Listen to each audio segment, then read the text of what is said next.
Welcome to another episode of the Popcorn Confessional, and on this episode we are going to be talking about the true life story of Joe Bell and Jadin Bell in the film Joe Bell. Before we go a little bit further, just to say, you're not going to see an intro, you're not going to see an outro, because this is a movie based on a serious subject. So we'll see you in a second.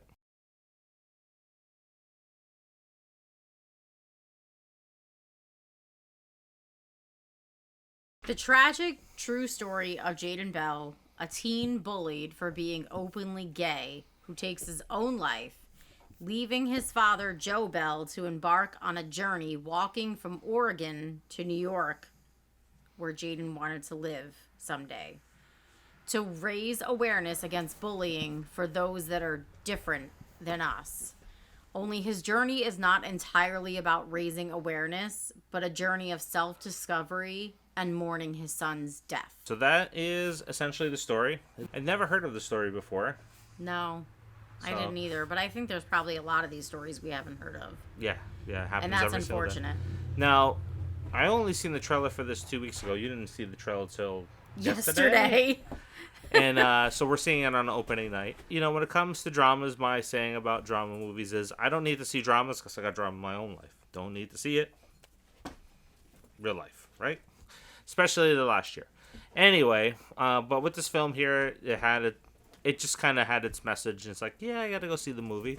And other than dramas, I don't want to go see movies that are going to piss me off. I'm going to leave the movie theater looking to fight somebody like Bombshells. Because it's 2021 and it's kind of ridiculous that we have to watch movies about things that happen in modern times that are just barbaric and Neanderthal and caveman-like. And that people are still so full of hate in 2021. The fact that we're more than halfway through 2021 and people are still so full of hate. Now, what did you think of this film? So I went into the movie expecting to cry, and I did. I love Mark Wahlberg, and I think that he puts his all into a film. So that's definitely one of the things that drew me in. It also, he starred alongside Connie Britton, who played his wife. I'm sure everyone knows who Connie Britton is. She is best known for being in American Horror Story, Rescue 911, Nashville. People know who she is. The movie was a tearjerker. It's true to life. I mean, it's based on a true story. This man was struggling with the fact that his son is openly gay, but he also had to come to terms with how he felt about that. His wife accepted it right from the beginning.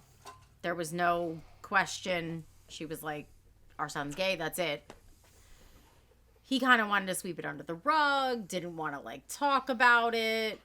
So he was caught in between values of, being raised in a small hick town, if you're offended by it, oh well, and being brainwashed with certain values that come with, living in towns like that. Definitely. And I know how that is.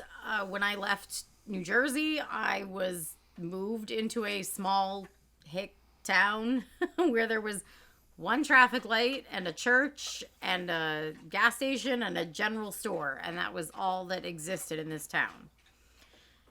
So pretty much no one had their own teeth. Where are we going with this? Exactly, though, but that's what I'm saying. I know what that's like, and I know the biases that you face living in a town like that. Yeah. Everyone's judgmental, and they have their views, and they think their views are the right ones, and, whatever. If you like movies like The Lovely Bones and Prisoners, I think this movie kind of falls a little bit into that realm of type of storytelling when it comes to, parents dealing with their children and situations and self-guilt and all this other stuff. So I think that definitely plays into this film. And for it being directed by a first-time director? Yeah. I think that's a pretty good job. What is it? Ronaldo Marcus Green. Yeah. Good job. Now, it's a heavy hitter. I think if you look at the movies that came out last year during the Oscar, the Oscar period, whatever that is, and we watched all those films for the first time last year because, what the hell else was there to do? I think this movie definitely is better than all of the films that came out last year that were in running for Best Picture. My God, Nomad won. Don't ask me how. Nomadland. Yeah, got it Nomadland. wrong. Anyway, so, I would think maybe even this movie here kind of falls a little bit in lines with that type of journey of self-discovery that we seen in that film. I don't know if Mark Wahlberg would beat out Anthony Hopkins as Best Actor last year. Probably not, just But because definitely- people are biased. But definitely a front runner for this year. Yeah. I think he did a really good job in acting. And there is, like I brought up to you during the film, there's always that signature I'm pissed off sigh that he does. And you can tell when he's pissed off. Yeah, so that always seems to creep up. So when he's expressing frustration, he doesn't have to say it. It's the way he delivers it. You just knows, oh shit, somebody's about to get their ass kicked. Yeah, I even turned to my husband when it happened, and I was like, oh, this isn't going to end well. That didn't happen, though. It didn't happen, but you just feel it with him.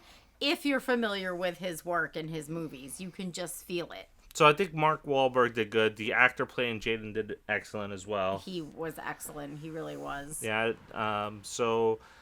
Movie tugs on the heartstrings. It's a very serious topic.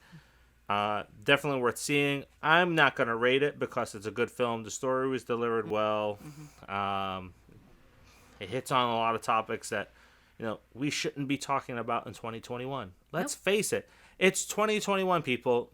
Get over it. All right? Yeah. Stop making excuses why we need to hate other people. Yeah. It's just ridiculous at this point. And here's the thing. I hate the word homophobia because you're not afraid of gay people. You're just an asshole. Yeah, I'm not going to give it a rating either because it's based on a true story, and I believe that they told their story. It doesn't need to be rated by anybody. It really doesn't, because it is their story. They told it as it is and as they lived it, so it doesn't need someone else critiquing it.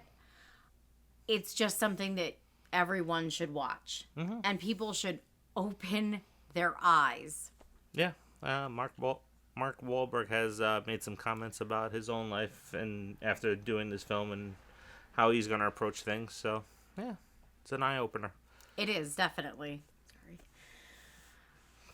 And with that, rest in peace, Jadin Bell. See you on the next episode. Bye.